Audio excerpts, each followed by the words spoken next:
ରହ ମୂର୍ଖ ମଣିଷ ତୁ। କିଏ ର ବୋଲି ହାଁ ଆରେ ର ବୋଲି କିଏ କହୁଛି?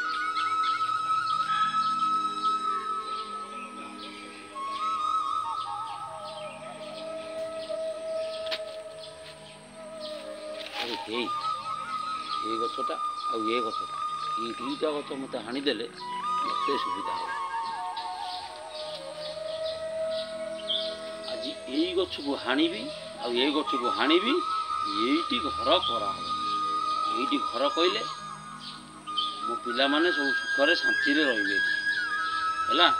ମୁଁ ଯାଇ ଏଇ ଗଛଟାକୁ ହାଣିଦେଲେ ବଢ଼ିଆ ହବ। ଆଗେ ନା ଆଗେ ଏ ଗଛଟାକୁ ହାଣିବି ନାଇଁ ଆଗେ ଏଇ ବଡ଼ ଗଛଟାକୁ ହାଣିବି। ହଁ ହଁ ହଁ এইটাକୁ ହାଣିଦେବି। এইটি ହାଣିଦେଲା ପରେ ଏଇ ଜାଗାରେ ମୁଁ ଗୋଟେ ଘରଟି କରିବି ଆଉ ମୋ ପିଲାମାନେ ଖୁବ୍ ଶାନ୍ତିରେ ରହିବେ। ମୂର୍ଖ ମଣିଷ ରହିଯା। କିଏ ର ବୋଲି କହୁଛି? ହାଁ ଆରେ ର ବୋଲି କିଏ କହୁଛି? କାହିଁ ଏତେ କେହି ଦେଖାଯାଉନାହାନ୍ତି। ର ବୋଲି ମୋତେ କହିଲା କି? ଏ ଗଛ କ'ଣ କଥା କହୁଛି? ହେ ନା ମୋ ଗଛ କ'ଣ କଥା କହିବ? ଗଛଟା ତ ପୁରା ସେ ଏମିତି ଠିଆ ହେଇଛି ଆଉ ସିଏ କ'ଣ କଥା କହିବ? ତାମାନେ ଯେଉଁଟା କିଏ ବୋଧେ ମୋ ସାଙ୍ଗରେ ଖେଳୁଛି ଗେଲ। ମୁଁ ମୋର ହାଣେ ମୋର କ'ଣ ଦରକାର? ମୂର୍ଖ ତତେ କହିଲି ଥର ଶୁଭୁନି। କିଏ କହୁଛି? ମୋତେ ଭାରି ଜୋର ଡର ଲାଗୁଛି। କିଏ କୋଉଠି ଗୋଟେ ଭୂତ ବାହାରିଛି କ'ଣ? ଆରେ ମୋତେ କୁଣ୍ଡେଇକି ଡରୁଛୁ। ତୁ କହୁଛୁ ତୁ ଗଛଟା ହେଇକି ତୁ କଥା କହୁଛୁ? ହଁ ମୁଁ କହୁଛି।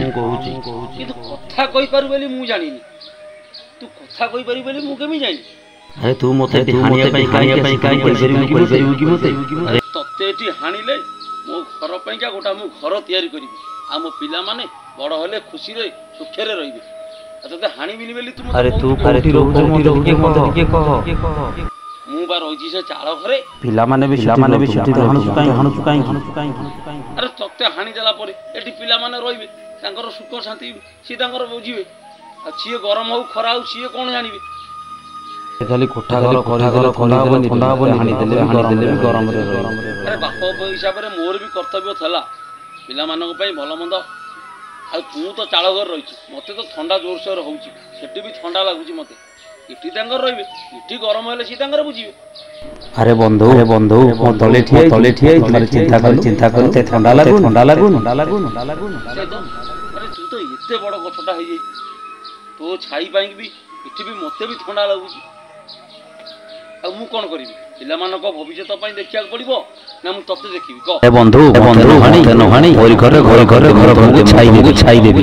ଯୋଉ କଥା କହିଲେ ମୁଁ କ'ଣ କରିବି? ମୁଁ ତତେ ହାଣିବାକୁ ଆଇଥିଲି, କିନ୍ତୁ ତୁ ଆଜି ମୋତେ ଉଚିତ ଶିକ୍ଷାଟେ ଦେଉଛୁ। ପିଲାମାନଙ୍କ ଭବିଷ୍ୟତ ପାଇଁ ଆଜି ସିନା ମୁଁ ତତେ ହାଣିଦେବି, କିନ୍ତୁ ପର ମୁହୂର୍ତ୍ତରେ ସେଇ ପିଲାମାନଙ୍କ ପାଇଁ ତୁ ତ ଆଉ ନଥିବୁ ନା ପାଖରେ। ଆରେ ବନ୍ଧୁ ସେତେବେଳେ ସିନା ନଥିବି, ତୁ ଘର କଲା ପରେ ମନ ପକେଇବି ଯେ ମୋ ବନ୍ଧୁକୁ ମୁଁ ହରେଇ ଦେଇଛି। ନାଇଁ ମୁଁ ଆଉ ତତେ ହାଣିବିନି, ମୁଁ ତତେ ମୋ ସାଥୀ କରି ରଖିବି। ତୁ ହବୁ ମୋ ଜୀବନର ପ୍ରକୃତ ବନ୍ଧୁ ହେଲା। ମୋର ଭୁଲ ହେଇଯାଇଛି ରେ, ମୁଁ ତତେ ହାଣିବାକୁ ଆସିକିନି ମସ୍ତ ବଡ଼ ଭୁଲ କରିଦେଇଛି। ମୋତେ ତୁ କ୍ଷମା କରିଦେଲେ ଅଛ। ଆରେ ହେ ବନ୍ଧୁ ଇଏ କ'ଣ କରୁଛୁ? ବନ୍ଧୁ କ'ଣ କ୍ଷମା ମାଗେ? ଆଉ ଏମିତି ଭୁଲ ମୁଁ କେବେ କରିବିନି।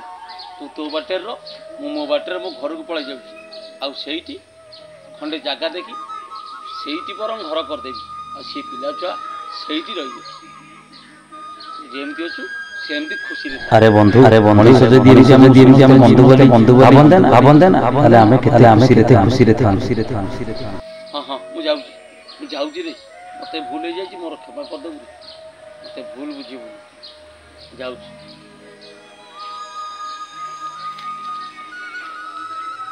ଆରେ ଆଜି ଏ ଗଛଟା ବି କଥା କହିକିନି ମୋତେ ଉଚିତ ଶିକ୍ଷା ଦେଲା। ଆଉ ଆମେ ସାମାନ୍ୟ ମଣିଷ ହେଇକି ଏ ମଣିଷ ସମାଜର ଆମେ ଭଲ ଚିନ୍ତା କରିବାକୁ ଗଲେ ମଣିଷ ପାଇଁ ଏଠି ଗଛ ଆମକୁ ଉଚିତ ଶିକ୍ଷା ଦେଉଛି। ଏ ଗଛ ବି ପାଖରେ ଥିଲେ ଘର ବି ଥଣ୍ଡା ହେବ। ଯଦି ଆମେ ଗଛ ରଖିକିନି ବି ଘର କରିପାରିବା ତାହେଲେ ଠିକ୍ ରହିବ। ଆଉ ଗଛଟାକୁ କାଟିକିନି ଆମେ ଘର କଲେ ଆମେ ଭବିଷ୍ୟତ କଥା ଚିନ୍ତା କରିବାକୁ ଆମକୁ ଭାରି କଷ୍ଟ ହେଇଯାଉଛି। ହଉ ରେ, ତୁ ତୋ ବାଟରେ ଥା, ମୁଁ ମୋର ଯାଉଛି। ତୁ ଖୁସିରେ ଆଉ କେତେବେଳେ ଆସିବୁ ସୁବିଧା ଦେଖି କଥା ହବା ଟିକେ। ହଉ ହଉ ବନ୍ଧୁ ଯା।